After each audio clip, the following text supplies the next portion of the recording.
Bismillah, walhamdulillah, wassalatu wassalamu ala rasulillah wa ala alihi wa sahbihi wa man walah. Rabbi shrah li sadri wa yassir li amri wa hlul 'uqdatan min lisani yafqahu qawli. Mes frères et sœurs, salam alaykum wa rahmatullah. Aujourd'hui, avec l'aide d'Allah tabarak wa ta'ala, on va voir une histoire qui est très très riche en leçons. Et vous savez que les histoires, c'est captivant. C'est vrai ou pas? C'est très captivant. Et Allah tabarak wa ta'ala, il nous a raconté pas mal d'histoires dans le Coran et notre bien-aimé Muhammad alayhi salatu wa sallam également dans la Sunna, afin qu'on tire des leçons. Et aujourd'hui, avec l'aide d'Allah tabarak wa ta'ala, on va voir l'histoire du lépreux, du chauve et de l'aveugle. On a dit qu'on va voir aujourd'hui l'histoire du lépreux, du chauve et de l'aveugle. La sagesse d'Allah Azza wa Jal implique que la vie de l'homme dans ce bas monde soit un mélange de bonheur et de malheur, de joie et de tristesse, d'aisance et d'adversité, de bonne santé et de maladie. Vous avez compris, cette vie, la vie d'ici-bas, elle n'est pas stable. Et la demeure de stabilité, c'est celle qui nous attend après la mort, au paradis. Qu'Allah subhanahu wa ta'ala m'accorde ainsi qu'à vous le paradis. Donc vous avez compris que la nature de la vie terrestre est ainsi. Elle est mutaqalliba, elle change tout le temps d'état. Et cela est une partie de l'épreuve pour laquelle l'homme a été créé. Allah tabarak wa ta'ala a dit: Inna khalaqna al-insana min nutfatin amshaj, amshajin nabtalihi faja'alnahu sami'an basira. En effet, nous avons créé l'homme d'une goutte de sperme mélangée, nous dit Allah. Écoutez bien, en effet, nous avons créé l'homme d'une goutte de sperme mélangée pour le mettre à l'épreuve. Donc Allah il nous a créé pour nous mettre à l'épreuve. Nous l'avons fait entendant et voyant. Notre Seigneur Azza wa Jal met ses serviteurs à l'épreuve en leur destinant le mal comme le bien. Et ces serviteurs doivent cependant faire preuve de satisfaction et de soumission complète envers lui. Vous comprenez bien ce point. C'est qu'Allah subhanahu wa ta'ala il éprouve, écoutez bien, hein, par le mal mais aussi par le bien. Et aujourd'hui, Inch'Allah, on va vous parler surtout de l'épreuve par le bien. Parce que quand on parle d'épreuve, généralement, on parle de quoi? Maladie, c'est vrai ou pas? Problème de famille, problème de couple, problème d'argent, etc., etc. Mais on ne parle pas de la richesse comme étant une épreuve. La bonne santé, et j'en passe. Le croyant, quant à lui, il ne s'afflige pas lorsqu'un malheur lui arrive. Et il ne sombre jamais dans le désespoir. Quand il tombe dans quoi? Dans une difficulté. Il ne fait pas preuve d'ingratitude lorsqu'Allah le comble de bienfaits. Quand tu es touché par un malheur, tu ne désespères pas. Et quand tu es touché par un bienfait, tu n'es pas ingrat. Il y a beaucoup de gens, quand ils sont touchés par des bienfaits, ils oublient al-shukr. Au contraire, le croyant, il reconnaît les faveurs dont Allah subhanahu wa ta'ala le comble. Et il s'efforce de faire preuve de reconnaissance. Pour ce qui est du pervers, celui qui est loin d'Allah, de l'infidèle, lui, quand il a une épreuve, un malheur qui le touche, il est contrarié. Et quand Allah tabaraka wa ta'ala lui donne des bienfaits, il n'est pas reconnaissant. Et le prophète alayhi salatu wassalam, il nous a parlé de ces deux genres de gens, que sont les ingrats et les reconnaissants. Dans un hadith qui est authentique, qui a été rapporté par l'imam Bukhari et Muslim selon le compagnon Abu Hurayra radiyallahu anhu. Et là commence l'histoire. Le prophète alayhi salatu wassalam, il dit: il y avait parmi les enfants d'Israël, Bani Israël, 3 hommes. Un lépreux, vous savez c'est quoi un lépreux? Quelqu'un qui a la maladie de la lèpre, une maladie de la peau, un chauve et un aveugle. Les trois, Allah subhanahu wa ta'ala, il a voulu les éprouver. Ainsi, Allah tabaraka wa ta'ala leur amena un ange. Et l'ange, il est venu voir le lépreux, d'accord, sous forme humaine. Comme vous le savez, les anges peuvent prendre la forme humaine, mais attention, par la permission d'Allah. Donc, il y a un ange qui est venu voir le lépreux sous forme humaine. Et il lui a dit: quelle est la chose qui te serait la plus agréable? Et il lui a dit: un beau teint, une belle peau, et la guérison de cette maladie qui me rend répugnant aux yeux des gens. J'aimerais bien, moi, être guéri de cette maladie, la maladie de la lèpre. C'est bon? L'ange passa sa main sur cet homme et les taches de la lèpre disparurent. Allahu Akbar. Bien sûr, tout ça c'est grâce à Allah, n'est-ce pas? Et donc il a mis sa main sur cet homme et les taches de la lèpre disparurent et firent place à un beau teint et une belle peau. Et ensuite il lui a dit, quel est le bien que tu préfères le plus? Ça c'est l'ange qui demande. Et cette personne qui était malade de la lèpre, il lui a dit, les chameaux. Moi ce que j'aime bien c'est les chameaux. On lui donnait une chamelle sur le point de mettre bas. D'accord? Une chamelle pleine. Et l'ange lui a dit, qu'Allah te bénisse. L'ange alla ensuite trouver le chauve. Soyez attentifs. Hein. Donc le premier c'était qui? Le lépreux. Le deuxième c'est le chauve. Il lui a demandé, quelle est la chose qui te serait la plus agréable? Il a dit, une belle chevelure. Car les gens me trouvent ainsi répugnant. L'ange passa alors sa main sur la tête du chauve et celle-ci se couvrit d'une belle chevelure. Il lui a dit, quel est le bien que tu préfères le plus? Il lui a dit, les vaches. Ok? On lui donna une vache pleine et l'ange lui a dit, qu'Allah te la bénisse. C'est bon jusque-là? Il manque qui? L'aveugle. C'est bien, vous êtes concentrés. L'ange il est parti ensuite voir l'aveugle sous forme humaine toujours. Hein? Toujours sous forme humaine. Et il lui a dit, quelle est la chose qui te serait la plus agréable? Il lui a dit, qu'Allah me rende la vue afin que je puisse voir les hommes. Allahu Akbar. L'ange passa alors sa main sur les yeux de l'aveugle et Allah lui rendit la vue. Ensuite l'ange lui a dit, quel est le bien que tu préfères le plus? Il lui a dit, les moutons. On lui donna une brebis pleine qui allait mettre bas. Ça va jusque là? Donc on récapitule, le lépreux, il a eu quoi? Une chamelle. Ensuite, le chauve il a eu une vache et l'aveugle, une brebis qui était pleine, une brebis pleine qui allait mettre bas. Les trois femelles ayant mis bas, le premier homme eut bientôt une vallée remplie de chameaux. Donc il s'est enrichi. D'accord? C'est une richesse, n'est-ce pas? Le second, une vallée remplie de vaches. Et le troisième, une vallée remplie de moutons. Ensuite, l'ange, ayant pris la forme d'un lépreux, il est parti voir le lépreux d'autrefois. Et là, c'est l'épreuve. N'oubliez pas qu'Allah subhanahu wa ta'ala, il a voulu éprouver ces trois hommes. D'accord? Donc l'ange, il est venu sous forme d'un lépreux, ok? Au premier qui était lépreux, autrefois. Et qu'est-ce qu'il lui a dit? Il a dit, je suis un homme malheureux. J'ai perdu en voyage toutes mes ressources et aujourd'hui, je peux m'adresser qu'à Allah, puis à toi. C'est bon? Au nom de celui qui t'a donné un beau teint et une belle peau, ainsi qu'une grande fortune, je te demande de me donner un chameau qui me permette d'achever mon voyage. Juste donne-moi un seul chameau, comme ça je finis mon voyage. Qu'est-ce qu'il lui a dit? Cette phrase, normalement, vous avez dû l'entendre au moins une fois dans votre vie. Il lui a dit, j'ai de nombreuses charges. On a déjà entendu des gens, tabarakallah, Allah il leur a donné. Mais quand tu lui dis, donne sabila, il dit, ah, Allah, les dépenses, les charges, tu savais, les factures, les impôts, il n'y a rien. C'est la dèche. Très bien. Après, l'ange, il lui a dit quoi? Il lui a dit, il me semble bien te reconnaître. N'étais-tu pas un lépreux d'aspect répugnant et sans ressources? Normalement, il répond quoi? Oui, n'est-ce pas? Il lui a dit, n'étais-tu pas un lépreux d'aspect répugnant et sans ressources et Allah ne t'a-t-il pas donné tout ce que tu as? Ça, c'est la question que pose l'ange. Qu'est-ce qu'il a dit? Le lépreux, le lépreux guéri, hein. Il a dit, tous ces biens, je les ai hérités de mes ancêtres. C'est quoi ça? Je veux le mot. L'ingratitude. Barakallahu fik. Retenez bien hein, les conséquences qui vont en découler. Tout ça, ça va naître de quoi? De ces comportements d'ingrats. Très bien. L'ange, il lui a dit, si tu mens, qu'Allah te fasse redevenir comme tu étais. Puis, prenant la forme d'un chauve, l'ange, il est parti voir qui? Celui qui était autrefois chauve. Et il lui a dit les mêmes propos.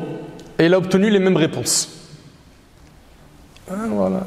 C'est dur, les factures. Hein, c'est la dèche en Bangladesh. Tout ce que vous entendez d'habitude là. Il a dit, si tu mens, Bon, il n'a pas dit c'est la dèche en Bangladesh, hein, ça c'est mes rajouts. Il a dit, si tu mens, qu'Allah te fasse redevenir comme tu étais. Enfin, l'ange, prenant la forme d'un aveugle, il se présenta à l'aveugle d'autrefois et il lui a dit, je suis un malheureux voyageur, j'ai perdu en voyage toutes mes ressources et aujourd'hui je ne peux que m'adresser à Allah puis à toi. Au nom de celui qui t'a rendu la vue, je te demande un mouton afin que je puisse achever mon voyage. Qu'est-ce qu'il a dit l'aveugle? Soyez attentifs s'il vous plaît. Il a dit, j'étais aveugle, ça c'est un, et Allah m'a rendu la vue. Prends ce que tu voudras, car par Allah, je ne m'opposerai pas à ce que tu prendras pour Allah. Subhanallah. Et là, l'ange, qui était sous forme humaine, il a dit, garde ton bien. C'était seulement pour vous éprouver. Qui? Tous les trois. Allah est satisfait de toi et il est en colère contre tes deux compagnons, répondit l'ange. Et le hadith, il est terminé, il est rapporté par Bukhari et Muslim. C'est bon? Donc là, on a le texte. Maintenant, il faut qu'on voit toutes les leçons qu'on peut tirer de ce magnifique texte. Il s'agit du récit de 3 hommes faisant partie des enfants d'Israël qui furent chacun touchés par une épreuve dans leur corps. Allah subhanahu wa ta'ala a voulu les mettre à l'épreuve pour distinguer le reconnaissant de l'ingrat. Là, vous avez capté qui a été reconnaissant et qui a été ingrat, n'est-ce pas? Très bien.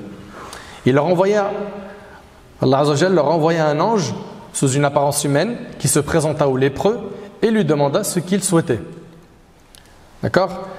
Puis après, le lépreux, il a dit un bottin, il a passé sa main dessus et ça y est, c'était nickel pour lui. Qu'est-ce que tu veux comme bien? Il lui a dit les chameaux. Très bien. Il lui a donné une chamelle sur le point de mettre bas. Puis ensuite, il s'est dirigé vers qui? Le chauve. Qu'est-ce que tu souhaites? Avoir une belle chevelure. Il a passé sa main, ça s'est réalisé. Quel bien tu veux? Les vaches. Ok. Puis il a donné quoi? Une vache pleine. Ok. Et le dernier, l'aveugle, de retrouver la vue, il a passé sa main sur ses yeux et par la permission d'Allah, il a été guéri. Ok. Quel bien tu veux? Les moutons, il a donné une brebis pleine. Et puis le temps est passé et Allah a béni les biens de chacun d'eux. Chacun possédait une vallée entière des biens qu'il avait choisis. T'imagines une vallée de moutons, une vallée de vaches, une vallée de chameaux? Mais ça, c'est une fortune. C'est une fortune, c'est-à-dire non seulement ce qui les dérangeait au niveau physique, ça a été réglé, mais en plus de ça, maintenant, il y a quoi? Il y a beaucoup d'argent. Beaucoup. Ce fut alors le moment de l'examen auquel échoue bon nombre de gens. À savoir, écoutez bien, l'épreuve du bonheur et de l'aisance. Allahu Akbar. Subhanallah. L'épreuve du bonheur et de l'aisance. Ouais. Quand c'est une épreuve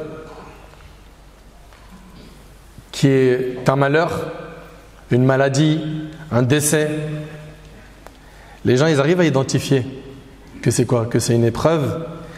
On leur explique et puis ils entendent des rappels sur le sujet.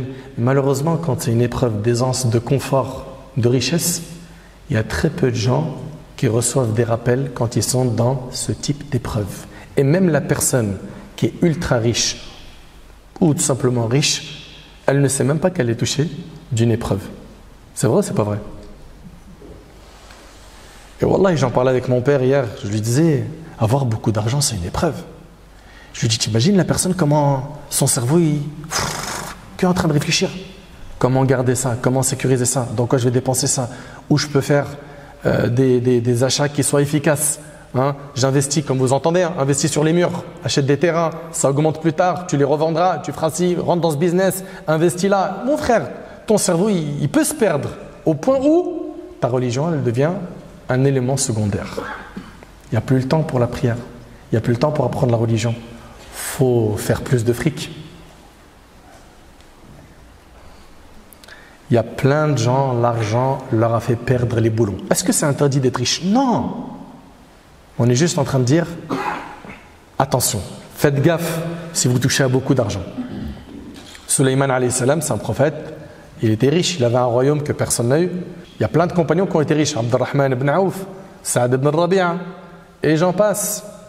Ils étaient riches, Uthman ibn Affan, ils avaient de l'argent. Mais jamais de la vie, l'argent c'était un objectif dans leur vie. Jamais l'argent a pénétré le cœur au point où ils sont devenus un esclave de l'euro, ou du dinar ou du dollar.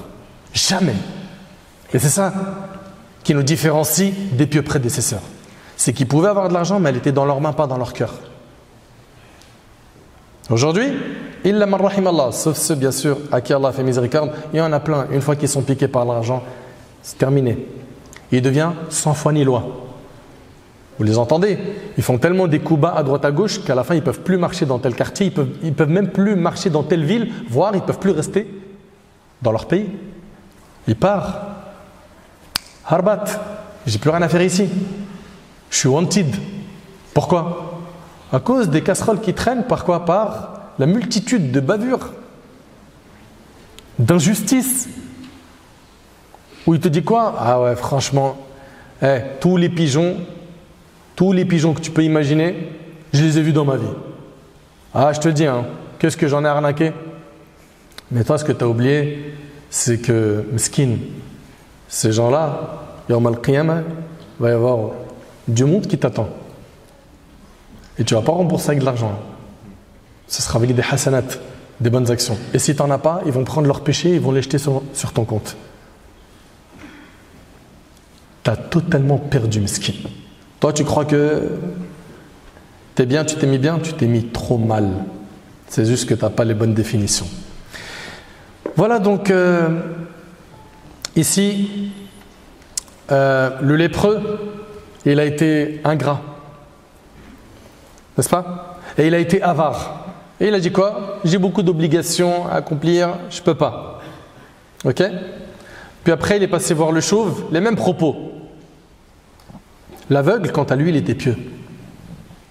Il a réussi l'examen. Il a reconnu le bienfait dont Allah l'avait comblé. Azza wa Jal. Hein? Ce bienfait d'avoir retrouvé la vue. Et il l'a rendu riche après avoir été pauvre. Non seulement il donna au mendiant ce qu'il avait demandé, mais il lui laissa le choix de prendre ce qu'il désirait. Subhanallah. Et il l'informa qu'il pouvait prendre ce qu'il veut et laisser ce qu'il veut. C'est à ce moment que l'ange l'informa de la vérité et de la réalisation de son but, à savoir la mise à l'épreuve de 3 personnes.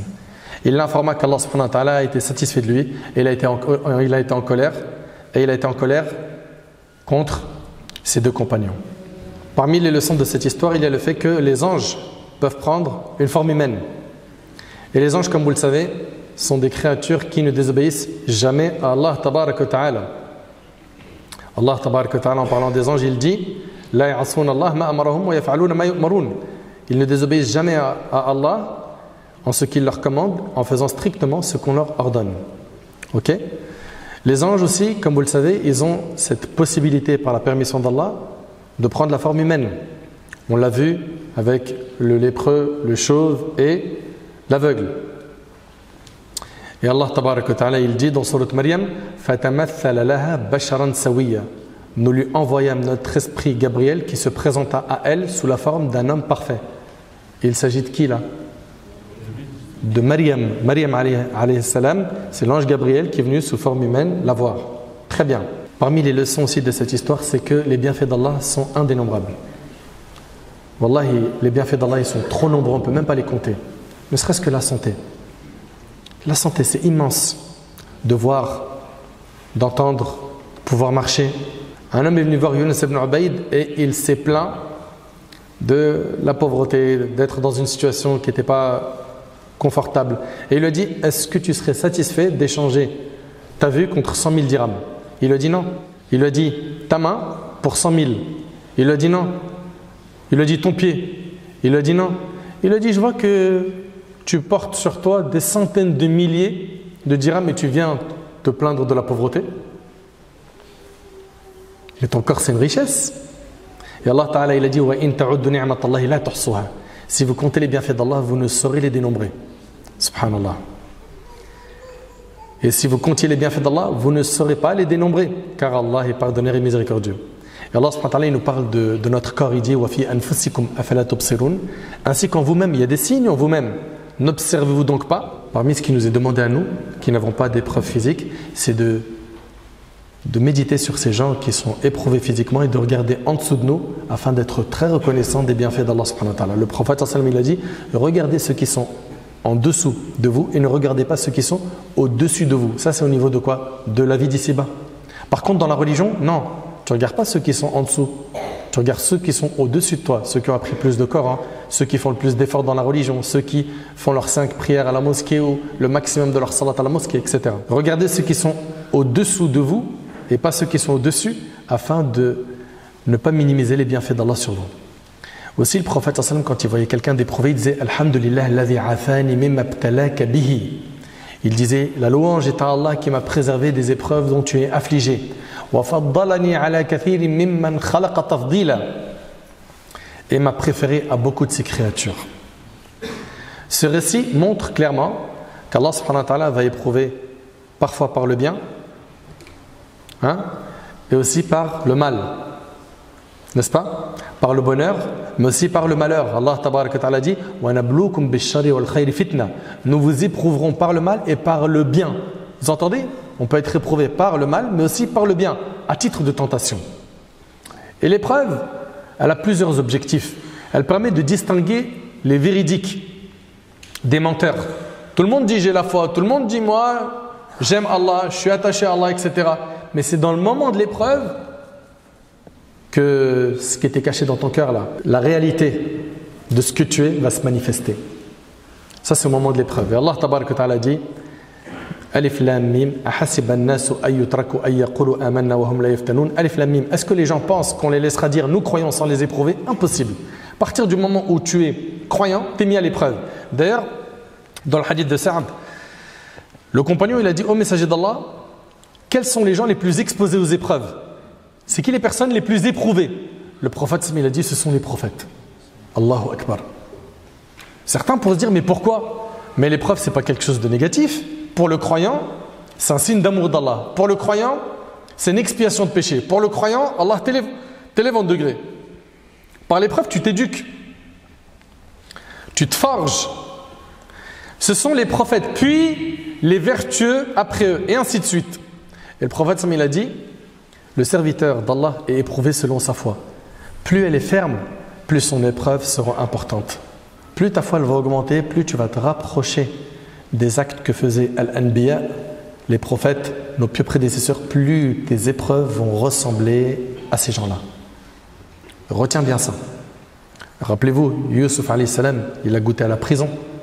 Moussa alayhi salam, il a dû fuir l'Égypte. N'est-ce pas? Le prophète alayhi salam, combien de fois on a tenté de le tuer? Yunus alayhi salam qui a fini dans le ventre du hôte, du poisson.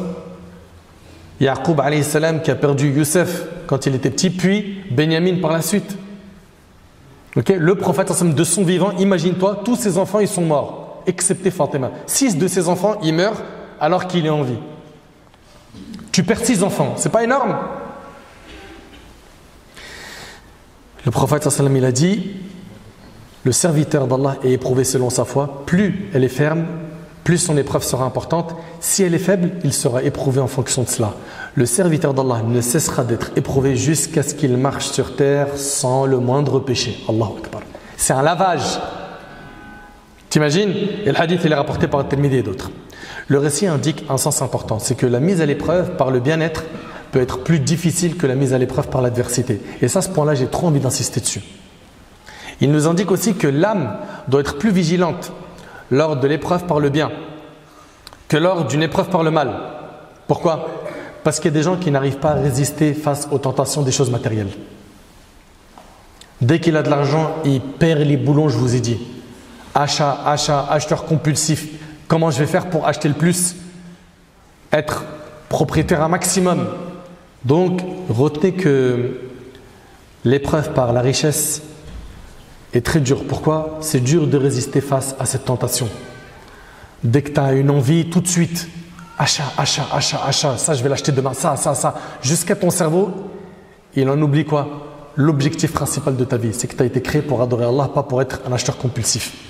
Pas pour être propriétaire de 100 000 maisons, bien que ce ne soit pas interdit d'être propriétaire. Mais le problème, c'est quand ça occupe trop de place dans ton esprit, au point où tu oublies que tu es un abd lillah, un serviteur d'Allah.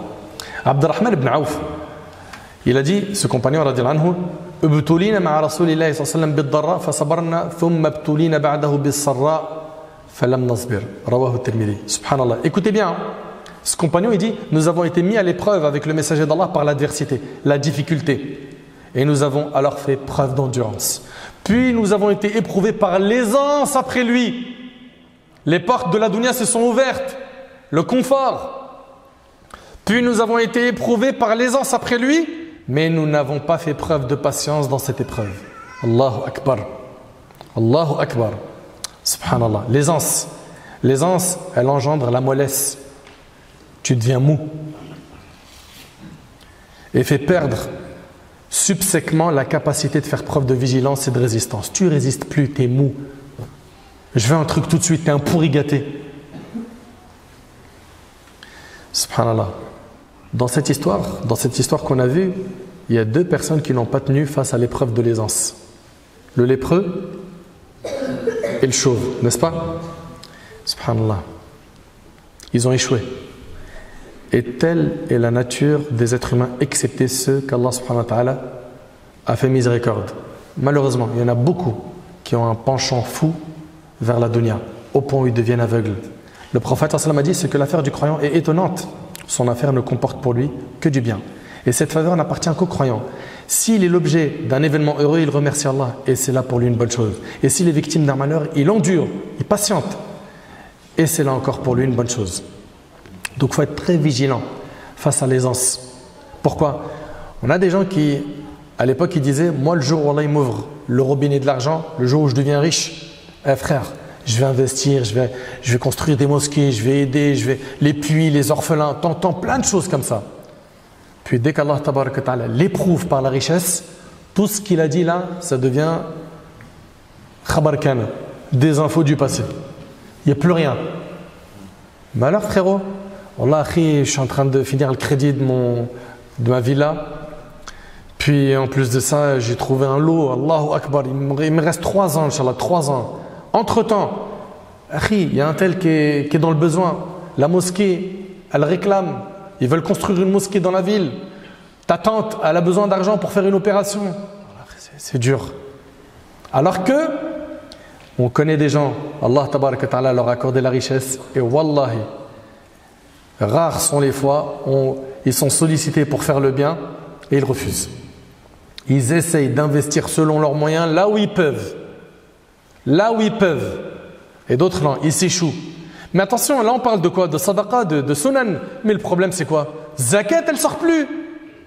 Bah ouais, parce que quand tu veux que je calcule ma zakat, mon frère, moi je brasse large aujourd'hui.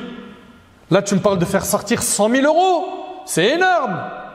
Mais 100 000 euros sur combien? Si ça, 100 000 euros, c'est ton 2,5%. C'est-à-dire, c'est quoi la somme que tu as réussi à emmagasiner? Subhanallah. C'est une obligation religieuse. Combien ils sont malheureusement à ne même pas savoir comment calculer la zakat? Des fois, ils arrivent à le faire pour eux-mêmes, mais quand il a un business, il ne sait pas qu'il y a zakat amwal al-tijara. Il n'en a même pas entendu parler, qu'il y a zakat sur le commerce. Il ne sait même pas que ça existe. Faites attention à tout ça. On a tous des comptes à rendre. Ça, c'est un point que je veux que vous reteniez. On a tous des comptes à rendre sur quoi? Sur l'argent. Le prophète, il a dit qu'on aura 2 questions sur l'argent. Comment tu l'as gagné, dans quoi tu l'as dépensé? Subhanallah. Donc soyez très vigilants sur ce point qui est la richesse, l'aisance, le confort. Pourquoi? Il y en a plein, ils ont abandonné leur religion une fois que la dunya leur a ouvert ses portes. Plein. Ils ne se comptent même pas. Il s'est retrouvé à investir, et maintenant, comme mon temps ne me permet pas de payer mes crédits, je vais faire 2 boulots, voire 3. Et lui-même, il te dit, frère, moi je gère une société là, je gère une société là, je gère une société là. Et combien de fois, des fois, on a même eu des médiations de couple où la sœur, elle dit, je le vois pas. Il bosse trop. Et quand tu lui parles, il dit, frère, comment tu veux que je fasse? Je suis dans ma jeunesse, je suis fougueux, tu vois, c'est maintenant qu'il faut construire son avenir. Effectivement. Mais tu n'as pas compris le sens des priorités. Tu es en train de construire un avenir éphémère. Et l'avenir éternel, tu l'as skin. Tu l'as enterré sans faire attention. Et à la fin, comme il y a trop de taf, il n'y a plus le temps pour salat. Jusqu'à ce que cette personne qui était grave attachée à la sunna, à un moment, c'est terminé, il n'y a plus rien. dans sa vie de quoi? De pratique religieuse, il n'y a plus rien. La reconnaissance des bienfaits d'Allah subhanahu wa ta'ala est très importante. Pourquoi? Parce que c'est en étant reconnaissant qu'Allah tabaraka wa ta'ala nous augmente nos bienfaits. Allah subhanahu wa ta'ala il dit وَإِذْ تَأَذَّنَ رَبُّكُمْ لَإِنْ شَكَرْتُمْ لَأَزِيدَنَّكُمْ. Et ça c'est une leçon très importante. Allah ta'ala il dit si vous êtes reconnaissant, très certainement j'augmenterai mes bienfaits pour vous. Et Omar ibn Abdel Aziz rahimahullah il disait قَيِّدُ النِّعَمْ بِالشُّكْرِ. C'est-à-dire quoi? Attacher les bienfaits d'Allah par la reconnaissance, par le remerciement. Tu veux que les bienfaits que tu as, ils restent, le confort matériel, la santé, etc., etc., sois reconnaissant. Et la reconnaissance, ça se fait par trois choses. Un, par le cœur, que tu reconnaisses que tous les bienfaits d'Allah, que tu reconnaisses que tous les bienfaits que tu as viennent d'Allah. Et ça, c'est ce qu'a fait qui dans l'histoire? L'aveugle, n'est-ce pas? Vous vous rappelez, le lépreux, il a dit quoi? Non, ça, c'est bien là, je les ai hérités de ma famille, etc. Donc, garde en tête que les biens ils viennent tous d'Allah. Deux, exprime-le par la langue. Remercie Allah aussi par la langue. Alhamdulillah. En étant vraiment sincère. Trois, la reconnaissance, ça se fait aussi par les membres. Par le fait de mettre en pratique la religion. Le fait de prier, c'est une manière d'être reconnaissant vers Allah. Le fait de baisser le regard, le fait de faire des aumônes, le fait de préserver tes membres du haram, le fait d'accomplir l'obligatoire, de s'écarter du haram, le fait de mettre en pratique la religion d'Allah, tout ça, c'est un moyen de quoi? D'être reconnaissant vers les bienfaits d'Allah subhanahu wa ta'ala. Lorsqu'on est ingrat, par contre, le risque c'est de tout perdre. Et ça a été le cas de qui? Du lépreux et du chauve. Vous vous rappelez? L'ange il a dit si tu mens, qu'Allah te ramène à quoi? À ton premier état. Et d'après ce que j'avais lu dans les shuruh, dans les commentaires, c'est que cela s'est produit. Donc si on synthétise les leçons de ce récit, l'épreuve se fait par le bien et par le mal, la richesse et la pauvreté. Et l'épreuve par la richesse, elle est dure. Et les gens, ils ne la voient pas. Les gens ne la voient pas. Et j'implore Allah subhanahu wa ta'ala de nous rendre clairvoyants, de nous accorder une bonne compréhension de sa religion. Deux, les anges peuvent prendre une apparence humaine par la permission d'Allah. Trois, les bienfaits d'Allah sur nous sont incalculables, sont trop nombreux. Nous, on est toujours là à chercher ce qu'on n'a pas et rarement on remercie Allah pour ce qu'on a déjà. Et on se compare beaucoup à, regarde, elle a renouvelé sa cuisine, les sœurs, regarde, il a acheté une nouvelle voiture, et ceci et cela, et on fait des comparaisons, et qu'est-ce qui se passe? On ne remercie pas Allah subhanahu wa ta'ala pour les bienfaits qu'on a. Et également, et ça c'est l'avant-dernière leçon, le remerciement d'Allah face à nos bienfaits nous permet de les garder, de les maintenir. Et généralement, al-qanu' yakun fil ghalib shakur. La personne qui est satisfaite du destin d'Allah, généralement, elle est reconnaissante. Et généralement, celui qui en veut toujours plus et qui ne se rassasie jamais de la dunya, c'est rare qu'il soit reconnaissant. Ça a été le cas de deux personnes dans cette histoire, le lépreux et le chauve. Et j'implore Allah subhanahu wa ta'ala de me faciliter ainsi qu'à vous d'être des serviteurs reconnaissants. J'implore Allah tabaraka wa ta'ala de nous faciliter de bien l'adorer jusqu'à notre dernier souffle. J'implore Allah tabaraka wa ta'ala de nous accorder une bonne compréhension de sa religion. Sallallahu subhanahu wa ta'ala yanfa'ni bima qultu yanfa'akum bima sami'tum. Hadha ma a'lamu Allahu azza wa jalla a'la wa a'lam. Subhanaka Allahumma bihamdik ashhadu an la ilaha illa anta astaghfiruka wa atubu ilayk wa akhiru da'wana an alhamdulillahi rabbil alamin wa barakallahu fikum.